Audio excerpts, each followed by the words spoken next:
Hello, तर finally आम्ही पोचलेलो आहे दुबईला पहाटे 6:30 वाजता आणि तिथून 1 तासाचा आमचा प्रवास होता हॉटेलपर्यंत. मग आम्ही हॉटेलला 7:30 वाजता पोचलो आहे. तुम्ही हे बघू शकता, ही 7:30ची सकाळ आहे.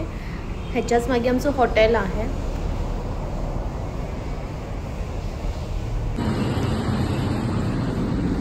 सो फर्स्ट मी ह्या व्हिडिओमध्ये तुम्हाला हॉटेल दाखवते आहे. इथे आम्ही फक्त 3 डेज राहणार आहे आणि पुढचे 3 डेज दुसरे हॉटेलमध्ये राहणार आहे.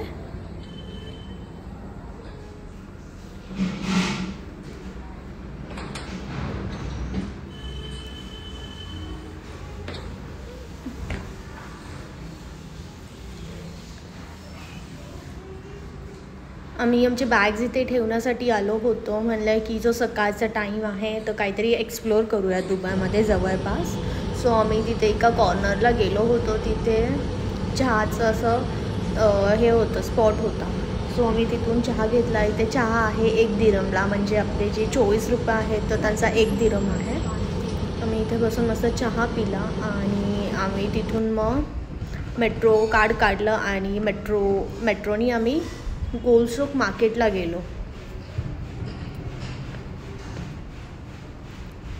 मेट्रो स्टेशनवरून आम्हाला भरपूर चालावं लागलं. नवीन असल्यामुळे इथे रस्ते माहीत नाही, म्हणून असं वाटलं की खूप मोठा डिस्टन्स आहे मेट्रो स्टेशनवरून. पण ओके आहे, एक 5 ते 10 मिनटं लागतात आपल्याला चालायला. सो हे आहे गोल्डसोक मार्केट. तुम्ही हे पहिलंच शॉप बघू शकताय. केन्स म्हणून शॉपचं नाव आहे गोल्ड शॉपचं. तर इथे मोठी रिंग आहे ज्याला जिनियस वर्ल्ड रेकॉर्डचं सर्टिफिकेट भेटलेलं आहे. जगातली सगळ्यात मोठी रिंग आहे ही, गोल्ड रिंग आहे. आणि त्यातला जो खडा आहे तो रिअल डायमंड्स नाही आहे, तो नॉर्मल अमेरिकन स्टोन आहे. तुम्ही ते सर्टिफिकेट बघू शकता. मी एक फोटो क्लिक केला ह्याच्यासोबत एक आठवण म्हणून, आणि तसंच आम्ही पुढे जात गेलो.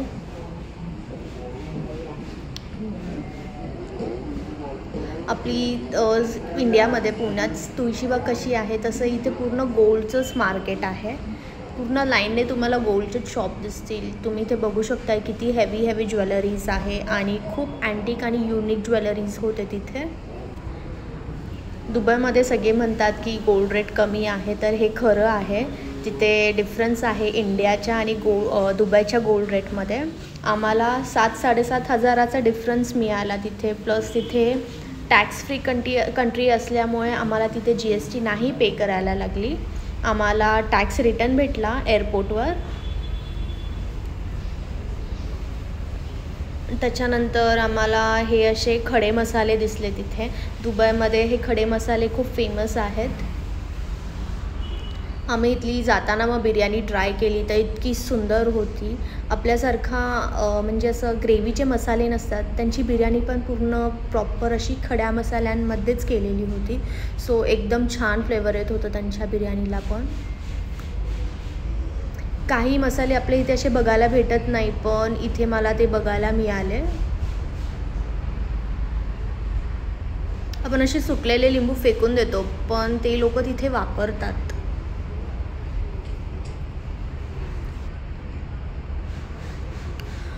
सो मी माझ्या सकाळच्या फ्री टाईममध्ये गोल्डसोक मार्केटमध्ये जाऊन ह्या सर्व गोष्टी एक्सप्लोर केल्या आहेत. सो आता आम्ही जेवणार आहे आणि रिटर्न हॉटेलवर जाणार आहे, आराम करणार आहे आणि संध्याकाळी आम्ही जाणार आहे डोव क्रूजला. चलो, तर मी आता हा व्हिडिओ इथेच एंड करते आणि आपला नेक्स्ट व्हिडिओ राहील डोव क्रूजचा.